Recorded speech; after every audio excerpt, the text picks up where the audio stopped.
दोस्तों, जब भी दो देशों के बीच बॉर्डर की चर्चा होती है, हम सबसे पहले भारत पाकिस्तान के बॉर्डर की ही बात करते हैं, क्योंकि ये दोनों ही देश एक दूसरे के कट्टर दुश्मन हैं और इनकी दुश्मनी पूरी दुनिया जानती है। यहाँ के बॉर्डर की स्थिति हमेशा गंभीर बनी रहती है। थोड़ी ही हलचल मचते ही दोनों तरफ से गोलीबारी शुरू हो जाती है, जिसमें न जाने कितने ही सैनिक शहीद हो जाते हैं। इतना ही नहीं, इस बॉर्डर के जरिए पाकिस्तान से आतंकवादी भारत की सीमा में घुसपैठ कर जाते हैं और यहाँ कई आतंकी घटना को अंजाम देकर मासूम लोगों की जान ले लेते हैं, जिसके कारण दुनिया में ये सबसे खतरनाक बॉर्डर में शामिल है। लेकिन दोस्तों, आज हम एक ऐसे बॉर्डर की बात करेंगे जहां बिना गोली चले ही 4000 लोगों की मौत हो गई और तो और ना जाने कितने ही लोग रहस्यमयी तरीके से गायब हो गए। यहाँ ना कोई सेना तैनात है और ना ही कोई आतंकी है, लेकिन फिर इस बॉर्डर को पार करने की कोशिश का मतलब होता है अपनी मौत को दावत देना। यह खतरनाक बॉर्डर है अमेरिका और मैक्सिको का बॉर्डर, जहां बिना किसी युद्ध या हमले के ही लोग मौत के मुंह में चले जाते हैं और कुछ को तो पता ही नहीं चलता कि आखिर वो कहां गए, आखिर क्या है इस बॉर्डर पर, क्यों यहाँ लोगों की मौत हो जाती है। अमेरिका और मैक्सिको के बीच इस बॉर्डर का क्या रहस्य है। दोस्तों, इस बॉर्डर के पीछे दिल दहला देने वाली कहानी छिपी है, जो आप वीडियो बिना स्किप किए अंत तक जरूर देखिएगा। दोस्तों, इस बॉर्डर के रहस्य की कहानी एक घटना से शुरू करते हैं। ये बात 27 जून 2022 की है। अमेरिका के टेक्सास में एक कस्बा है सैन एंटोनियो, जो मैक्सिको बॉर्डर से लगभग 250 किलोमीटर दूर पर स्थित है। यहाँ गर्मियों के दिनों में तापमान 40 डिग्री के पार पहुँच जाता है। उस दिन काफी गर्मी थी, लोग अपने डेली रूटीन के हिसाब से आ जा रहे थे। तभी सैन एंटोनियो के रेलवे लाइन के पास किसी के कराहने की आवाज सुनाई दी। जब लोगों ने वहाँ जाकर देखा तो उन्हें ये आवाज रेल लाइन के पास खड़े ट्रक से सुनाई दी और आदमी जो दर्द से करा रहा था वो ट्रक के पास नीचे जमीन पर पड़ा था। ये देखकर लोगों ने पुलिस और इमरजेंसी सर्विस को कॉल किया। पुलिस इस लोकेशन पर पहुंची और इस व्यक्ति को पास के अस्पताल में पहुंचाया। लेकिन जब पुलिस ने ट्रक का दरवाजा खोला तो उनके होश उड़ गए। वहाँ खड़े हर शख्स के पैरों तले जमीन खिसक गई। ट्रक के अंदर उन्हें बेहोश पड़े लोगों का ढेर दिखा। जब एक एक कर इन लोगों की नब्ज टटोली गई तो ज्यादातर लोगों की सांसें बंद हो चुकी थी और जिनकी सांसें अभी भी थोड़ी बाकी थी, उनका शरीर भट्टी की तरह तप रहा था।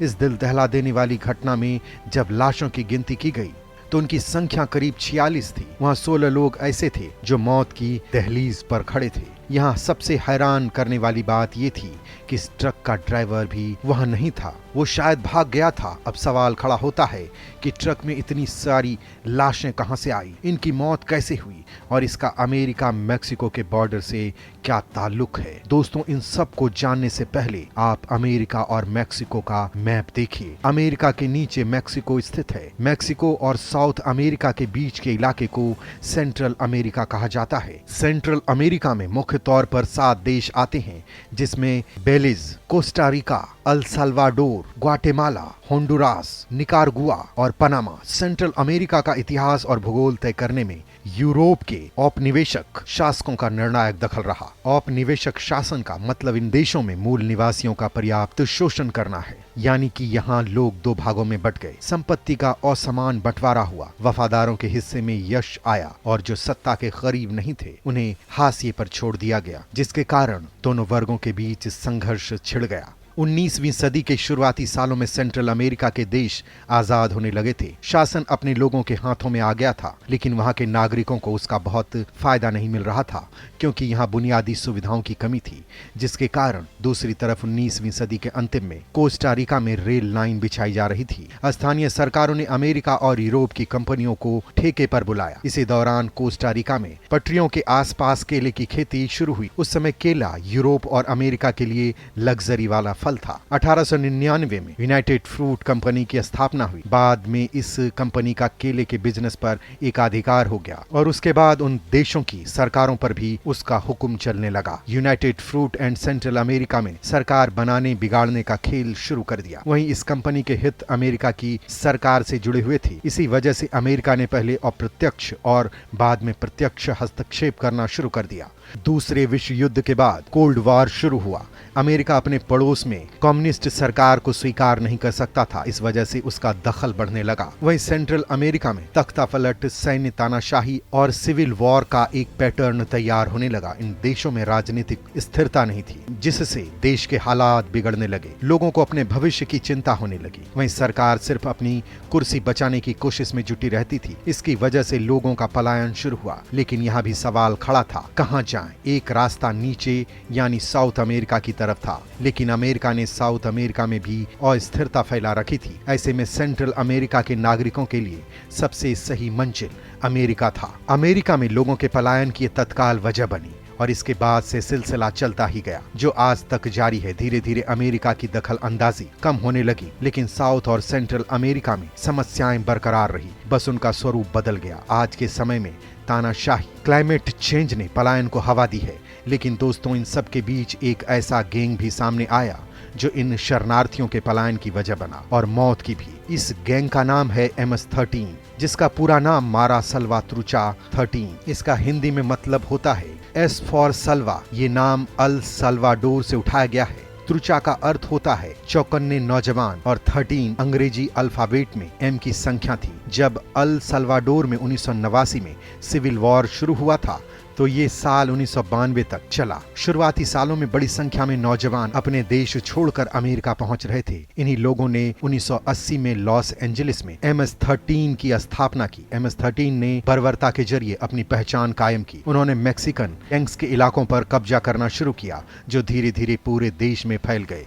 फिर आया साल 1993, जब अल सल्वाडोर में सिविल वॉर खत्म हो चुका था। अमेरिका में बिल क्लिंटन की सरकार आई। उन्होंने जेल में बंद प्रवासियों को वापस भेजने का प्रोग्राम शुरू किया। इसमें बड़ी संख्या में MS-13 के सदस्य भी थे। उन्होंने वापस जाकर अपने यहाँ गैंग की ब्रांच शुरू की। इसके साथ ही कई दूसरे गैंग भी पनपने लगे। इन्हें सरकारें काबू करने में फेल थी। इससे दो बड़ी दिक्कतें खड़ी हो गई। पहली ये कि क्रिमिनल गैंग्स की हिंसा की वजह से लोग देश छोड़कर जाने के लिए मजबूर हुए। दूसरी समस्या ये हुई कि अपराधी अपनी मर्जी के अनुसार शरणार्थियों को बरगलाने लगे। उन्होंने शरणार्थियों की तस्करी शुरू कर दी। वो पैसे लेकर लोगों को बॉर्डर पार कराने का लालच देने लगे। लोगों के पास कोई रास्ता नहीं था। जो गैंग्स के चंगुल से बच जाते हैं, उनके लिए भी राह आसान नहीं होती। उन्हें असुरक्षित रास्तों के जरिए बच बचा कर बॉर्डर पार करना होता है। वहीं जो लोग इस गैंग्स के साथ जाते, उनके साथ दिल दहला देने वाली घटना होती थी। ये शरणार्थियों को अमेरिका में भेजने के लिए ट्रक, लॉरी, ट्रेन जैसे माध्यमों का इस्तेमाल करते थे। सैन एंटोनियो में मिला ट्रक भी वैसा ही है। ट्रक में एयर कंडीशनिंग कोई व्यवस्था नहीं थी। किसी के लिए पीने का पानी नहीं रखा था। लोग हीट स्ट्रोक और पानी की कमी की वजह से मर गए थे। इस बॉर्डर को क्रॉस करने के लिए प्रवासी दूसरा रास्ता भी अपनाते हैं, जिसका नाम है रियो ग्रांड। लेकिन वहां भी लोगों की जान चली जाती है। अभी हाल ही में अमेरिकी राज्य टेक्सास के ईगल पास में सीमा को पार करने की कोशिश में रियो ग्रांडे में 9 शरणार्थियों के शव मिले हैं। दरअसल ईगल पास को पार करके आसानी से अमेरिका में दाखिल हुआ जा सकता है। यह जगह शरणार्थियों की पसंदीदा जगह बन गई है। अब ये दुनिया का सबसे बिजी कॉरिडोर बन गया है, जहां से अवैध तरह से सीमा पार की जा सकती है। इसकी सबसे बड़ी वजह है कि यहाँ पर ड्रग तस्कर नहीं होती। ऐसे में शरणार्थी इसे सुरक्षित जगह समझते हैं। सेंट्रल अमेरिका और मैक्सिको पॉलिसी इनिशिएटिव से जुड़ी स्टेफनी लॉरेट कहती हैं कि ये जगह शरणार्थियों को उन शहरों से दूर कर देती है जो खतरनाक है। इस सेक्टर से करीब 400 किलोमीटर लंबी नदी रियो ग्रैंड गुजरती है। इस नदी की वजह से ही ईगल पास सबसे खतरनाक बॉर्डर बन जाता है। इस नदी का बहाव कभी भी बदल जाता है। इसके अलावा ये काफी तेजी से बहती है। इस नदी को पार करने में ही शरणार्थियों की जान चली जाती है। जुलाई में CBP की तरफ से जारी एक रिलीज में कहा गया था कि पिछले अक्टूबर से लेकर इस साल की जुलाई तक उन्हें इस सेक्टर से 200 से ज्यादा शरणार्थियों के शव मिले हैं। कई बार तो लोग गायब हो जाते हैं और फिर कभी नहीं मिलते। अमेरिका और मैक्सिको का बॉर्डर करीब 3110 किलोमीटर लंबा है। यूनाइटेड नेशंस की एक रिपोर्ट के मुताबिक साल 2021 में यहाँ पर सबसे ज्यादा मौत दर्ज हुई है। इससे पहले साल 2014 में रिकॉर्ड सबसे ऊपर था। साल 2014 के बाद से अब तक यहाँ पर 4000 लोगों की मौत हो चुकी है। साल 2021 में 728 और फिर साल 2022 के 7 महीनों के अंदर ही यहाँ 412 लोगों की जान जा चुकी है। ज्यादातर लोगों की मौत या तो डूबने से होती है या फिर डिहाइड्रेशन से। अब सवाल ये आता है कि लोग इतना जोखिम क्यों लेते हैं। एक वजह जो पहले भी बताई है वो ये है कि सेंट्रल अमेरिका के देशों में उनकी जान को खतरा रहता है, उनके लिए अवसरों की कमी है, उन्हें अमेरिका में बेहतर जीवन का मौका दिखता है। दूसरी वजह यह है कि अमेरिका के कुछ सेक्टर्स का पूरा भार सस्ती मजदूरी पर टिका है और ये कमी अवैध प्रवासी पूरी करते हैं। संभावित प्रवासियों को एक भरोसा ये रहता है कि अगर उन्हें एक बार बॉर्डर पार कर लिया तो उन्हें बिना किसी कागज के भी नौकरी मिल सकती है। तीसरी वजह असाइलम से जुड़ी है। अगर अमेरिका पहुंचकर किसी ने साबित कर दिया उन्हें मजबूरी में अपने देश छोड़ना पड़ा, तब उन्हें आधिकारिक तौर पर शरण मिल सकती है। क्या अमेरिकी सरकार प्रवासी संकट को रोक सकता है? जानकारों की माने तो इस समस्या को रोक पाना नामुमकिन है। सरकारों की फेरबदल के साथ इमिग्रेशन पॉलिसी में बदलाव होते रहते हैं। ट्रंप ने मेक्सिको बॉर्डर पर दीवार बनाने की पहल की थी, दीवार बनी भी, लेकिन यह अस्थायी तौर पर लोगों को नहीं रोक सकता है। जिस तरह अमेरिका ने सेंट्रल अमेरिका में सरकार बनाने, बिगाड़ने, तानाशाहों को पालने और अस्थिरता फैलाने में उत्साह दिखाया, उन्हें उसी अनुपात में वहां की समस्याओं को खत्म करने में दिखाना चाहिए। जब तक संबंधित देशों में पलायन की वजह बरकरार रहेंगी, ये संकट कायम रहेगा।